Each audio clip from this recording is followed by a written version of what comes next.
What if the most explosive rumor of the last few years didn't explode because of proof, but because of silence? Because here's the uncomfortable truth no one likes to admit. Some stories don't need evidence to survive. They just need the right people, the right timing, and the right reaction. But before we continue, please don't forget to like, subscribe, and turn on the notification bell for updates. And this one, it had all three. For years, the rumor hovered at the edges of public conversation. Whispered, mocked, dismissed, revived, buried again. A supposed secret affair involving Meghan Markle and Piers Morgan, two figures locked in one of the most publicly hostile media feuds of the modern royal era. Most people brushed it off as absurd, tabloid bait, internet nonsense, until something changed. Not a leaked message, not a photograph, not a confession, but a reaction.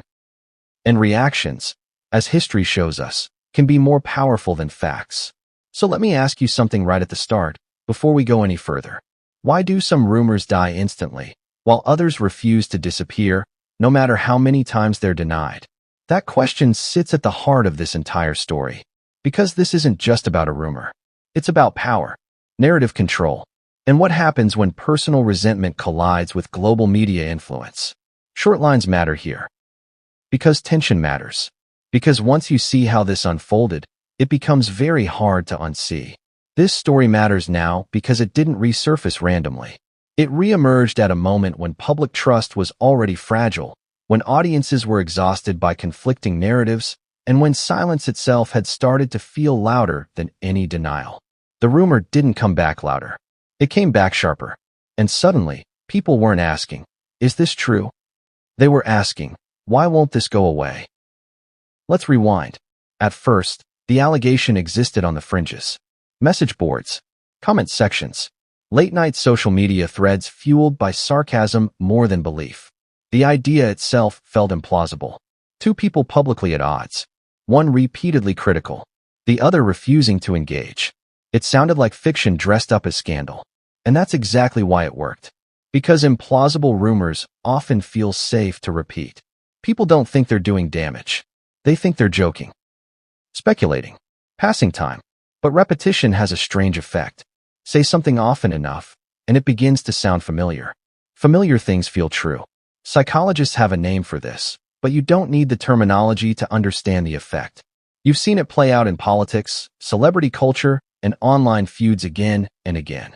So the rumor lingered, not because people believed it, but because people enjoyed reacting to it. Then came the feud. Public criticism turned personal. Commentary sharpened. Tone hardened. And suddenly, what once sounded ridiculous started sounding emotionally charged. Here's where things get uncomfortable. When someone attacks another person relentlessly, audiences don't just analyze the criticism. They analyze the motivation behind it. They start asking why.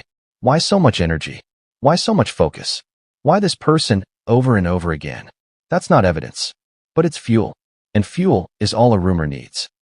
Meghan Markle, for her part, didn't respond. No statements. No interviews addressing it. No counterattacks. Just silence. Some people saw that silence as dignity. Others saw it as strategy. And some, inevitably, saw it as avoidance. Silence is never neutral in the court of public opinion.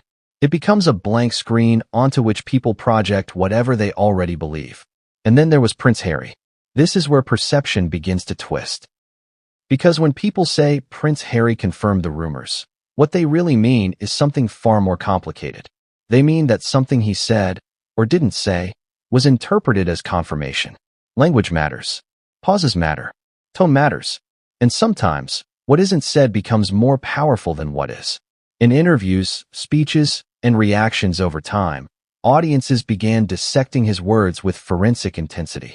A phrase here, an omission there, a moment of visible discomfort, a shift in posture.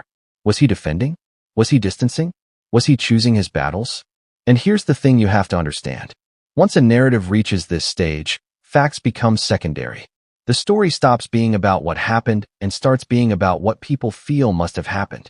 That's dangerous territory, because it transforms speculation into belief without ever crossing the threshold of proof. Now let's talk timing, because timing is everything in stories like this. The rumor didn't resurface during calm periods. It re-emerged during moments of heightened attention. New projects, new interviews, renewed media focus. Moments when both Meghan and Harry were already under a microscope. Coincidence? Possibly. But audiences are conditioned to look for patterns, especially when distrust runs high. And Piers Morgan's role in this cannot be separated from the media ecosystem that rewards provocation. Outrage drives clicks. Conflict sustains relevance. Feuds become brands.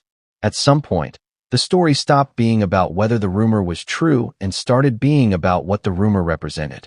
For critics, it symbolized hypocrisy. For defenders, it symbolized harassment. For neutral observers, it symbolized everything wrong with modern media warfare. And then came the moment people now point to as confirmation. Not a confession, not an accusation, but a reaction that felt telling. Viewers noticed it instantly. Comment sections exploded. Clips were replayed, slowed down, dissected. Why that reaction? Why that wording? Why not shut it down directly? Those questions mattered more than answers. And here's the contradiction that keeps this story alive. If the rumor is false, why does it still have power? If it's baseless, why does it provoke such intense reactions? And if it's damaging, why hasn't it been decisively dismantled?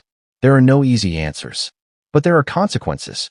Reputation doesn't require guilt to suffer. It only requires doubt. This is why the story matters now. Because it reveals how easily public perception can be reshaped without new information. How old allegations can be recycled into fresh controversy simply by changing the framing. And it exposes something even more unsettling. That in today's media landscape, denial isn't always the most effective defense. Sometimes it feeds the fire. Sometimes it validates the rumor by acknowledging it. So people choose silence. And silence, paradoxically, becomes suspicious. As we move forward, you need to keep one thing in mind. This story is not about proving an affair. It's about understanding how a rumor gains credibility without evidence, how feuds distort perception, and how audiences become participants, not observers. Ask yourself as we go on, what would it take for you to believe something like this? A headline? A reaction? A feeling? Because once belief replaces verification, the damage is already done.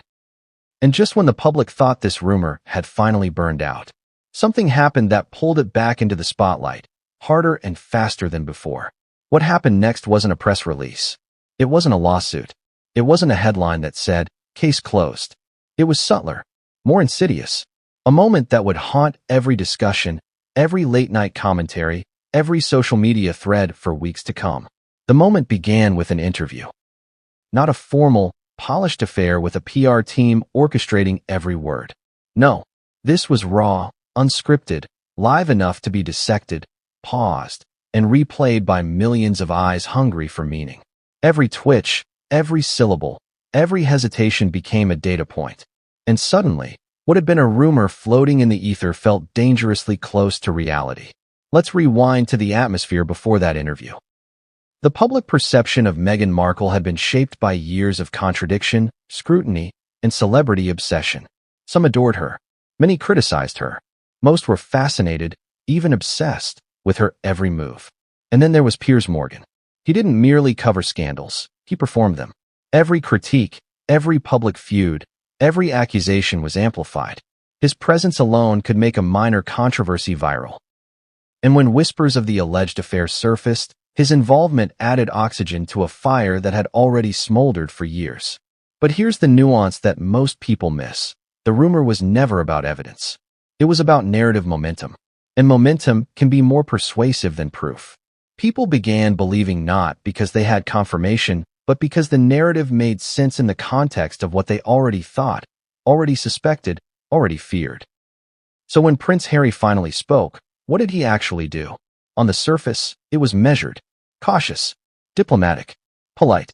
But beneath the words, the public read subtext, a hint, a flicker, an acknowledgement that something had existed behind the headlines, behind the feuds, behind the media spin. That subtext became the spark for renewed speculation, a domino effect that no one could have fully anticipated. Let's break down why this reaction was so seismic. First, consider the timing. The world wasn't just watching royals. They were watching a story that had evolved into a cultural touchstone. Between streaming specials, interviews, and social media debates, the rumor had developed a life of its own. Any subtle acknowledgement by a high-profile figure like Harry didn't merely get attention, it became a catalyst for conversation. Every pause, every emphasis, every glance was amplified across platforms, dissected in forums, dissected in podcasts, dissected in tweets and TikToks alike. Second, consider the emotional resonance. This was no longer just a story about potential infidelity. It was about betrayal, secrecy, and the collision between private lives and public scrutiny. The audience projected their emotions, their judgments, and their anxieties onto every word. And when Harry's tone hinted at recognition, the rumor morphed into perceived confirmation, not through evidence, but through collective imagination. Third, the contradiction. Harry had long defended his family and his spouse with careful public statements.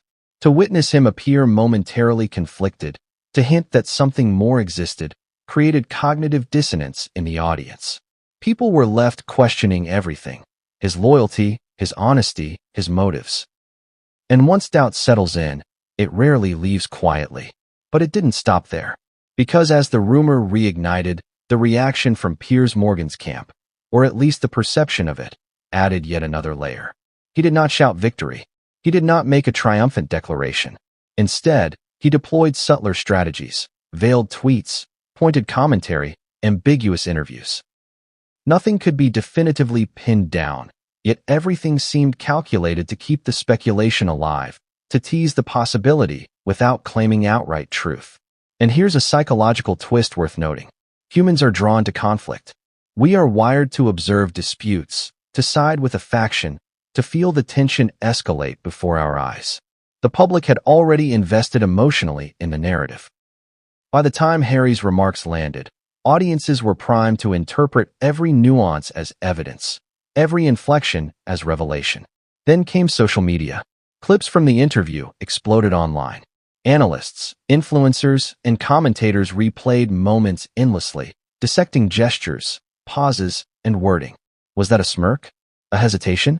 A choice of phrasing that hinted at guilt or honesty? Every viewer became an amateur detective. Every post, every comment, every meme contributed to the momentum, accelerating speculation faster than any traditional media outlet could manage.